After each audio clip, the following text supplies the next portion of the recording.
move over Google, right? Hmm. It feels like there's a new search engine in town, and Yeah. and it's TikTok. It is. And this whole thing is fascinating to me. This idea that Yeah. Gen Z is really using it that way. Mm-hmm.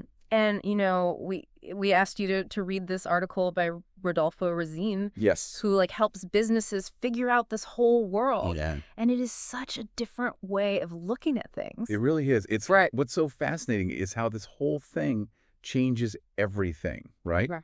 Because it's not just about putting in a keyword anymore. Right. It's about this whole immersive experience. Well, and he kicks it off with this story about Lucia, Right. this shop owner who's like not getting any customers. Right. And then she gets on TikTok and boom, like Exactly. success. And I'll be honest, like my first thought was, isn't that for like teenagers doing the latest dance craze? And that's the thing, is that perception is so outdated. Yeah. I mean, it's a staggering statistic.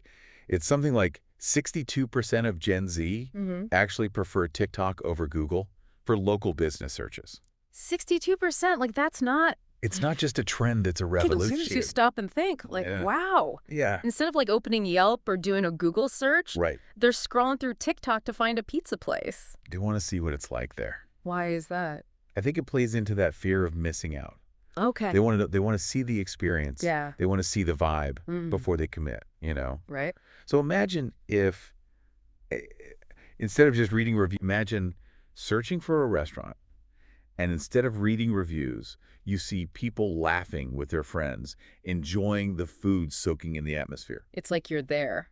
Exactly. It's like you're right there with them. You're right there with them. And Razines uses this great example. He talks about searching Bali vacation on TikTok versus Google. Right. On Google, you get websites, Yeah. travel agents, logistics. Yeah. But on TikTok, suddenly you're transported to Bali.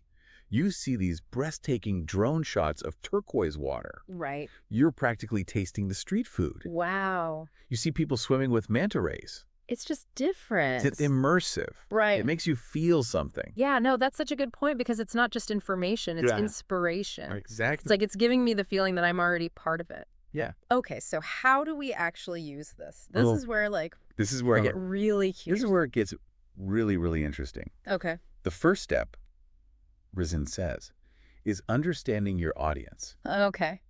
What are they already looking for on TikTok? Okay. What are they searching for? Think about what you would type into that search bar. Right. Like if I want like the best coffee shop, Right. I'd probably be putting in like best coffee or latte art or something. Exactly. Right. Now imagine you're a business owner. You can do the same thing. You can see what's trending in your niche. You can see what people are responding to, what questions they're asking. So it's like market research, but so much more visual. Absolutely. And fun. I mean, it's engaging. it's fun. And here's a pro tip. TikTok has this fantastic feature called Creator Search Insights. Okay. And this is like having a secret weapon for businesses. What is that? You can see trending keywords. Yeah. You can analyze what's working for other creators in your space. You get a leg up on the competition. Oh, that's interesting. Yeah. So like you can go even deeper than just like searching like I would as a as a consumer. Absolutely. Right. Yeah. Interesting. Okay. Mhm. So you're like tapping into this gold mine of information about your audience. It's incredibly valuable, but it's not enough to just copy what everyone else is doing. Right. Resins really emphasizes this idea of authenticity. Like, you have to find your unique voice. Right. He talks about defining your content pillars. Okay. And think of these like the foundation of your TikTok presence, right? Yeah. What are the 3 or 4 core themes that you want to be known for? So instead of just like randomly posting whatever, you've got this like through line. It's like, this is what my content is about. This is what you can expect from me. That's a really good way to put it. Yeah. It's like setting those expectations and then delivering on them consistently. Okay. And that actually brings us to keywords and hashtags. Okay. They're still important on TikTok, Yeah. but it's not like Google where you're just trying to stuff as many keywords as possible Right. It's not about. into a tiny space. Yeah. It's not about tricking the algorithm or anything. Exactly. Yeah. It's about being strategic, and it's about thinking of keywords and hashtags as signals. Okay.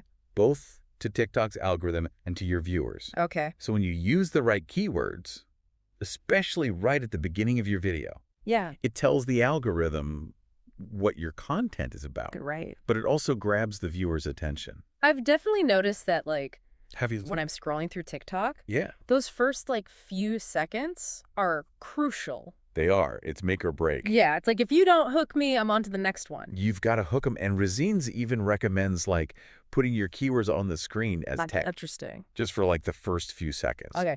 It seems so simple, but it makes a huge difference in terms of grabbing that attention. It's like a mini trailer for your video. Exactly. Like, oh, this is what I'm going to get. I love that analogy. Okay, so speaking of grabbing attention, yes. Rosine says this whole thing about structuring your TikTok videos. Okay. He talks about this hook body call to action. Structure. Yeah, I've heard of that. It's brilliant, really. Okay. So the hook is those first few seconds. Okay. We've talked about the keywords up front. Okay. You can use a funny sound effect, a surprising visual, Right. anything that just makes people stop scrolling. Okay, you got me. I'm hooked. What's next? Then comes the body of the video. Okay. And this is where you deliver on the promise of your hook. Yeah, okay. You've got their attention, now you need to keep it. Right. And this is where things get really interesting. Because nobody's watching a 10-minute TikTok video about how to bake a cake. Exactly. Right. People have the shortest attention spans. Yeah. Studies have shown people on social media have an attention span of about 8 seconds. 8 seconds. That's like It's nothing. barely enough time to send a text message these days.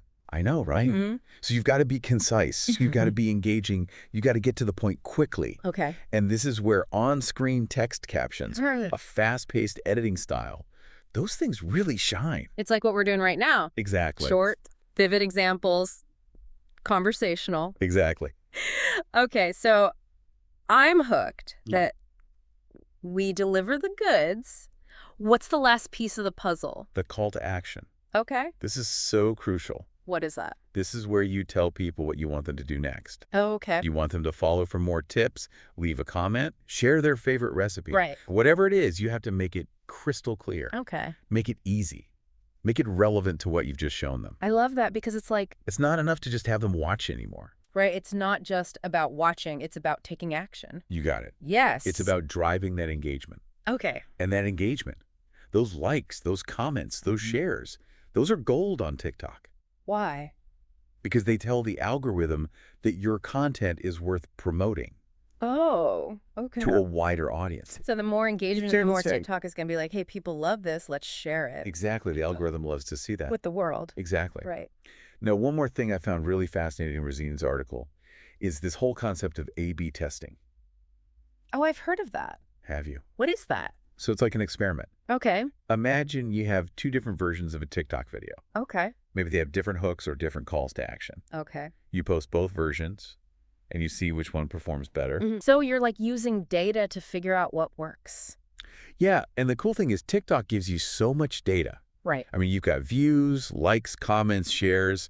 You can even see demographic information about your audience. Wow. It's all there. And Raisins really stresses that you got to track this stuff. Okay. You got to analyze it, figure out what's working, and then use that to make your content even better.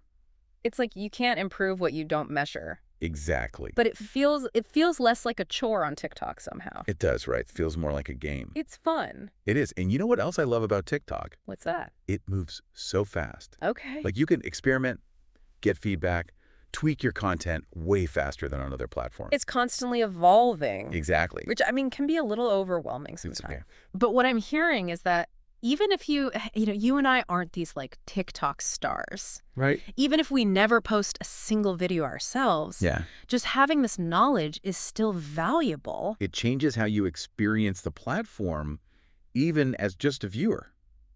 How so? Well, because now you're not just looking at it as like, oh, funny videos or whatever. It's like suddenly you see it as this powerful search tool and all these possibilities open up. Yeah, it's like I'm not just watching for entertainment anymore. It's like I can find the best ramen shop in my city. I can discover like a new workout routine. You can connect with people who share your interests. Exactly. It's amazing. It's like a whole world that I Yeah. didn't even realize was there before. And you become an active participant. Right. You're not just passively consuming whatever pops up. So it's not just about like the content itself. It's about the connection. It's about the community. Exactly. So to kind of bring it all back, Yeah, TikTok search is a whole different ballgame. it really is. It's not Google. It's about immersion. It's about experience. It's about connection. And it's about telling a story in just a few seconds. You got to capture that attention. Absolutely. And then you turn those viewers into a community. And I think that's a perfect place to end it, I agree. because that idea of community, building a community around what you love, that's really what TikTok search seems to be all about. It really is. Awesome. Well, thanks so much for diving into this with me. This has been really eye-opening. My pleasure. It's been fun.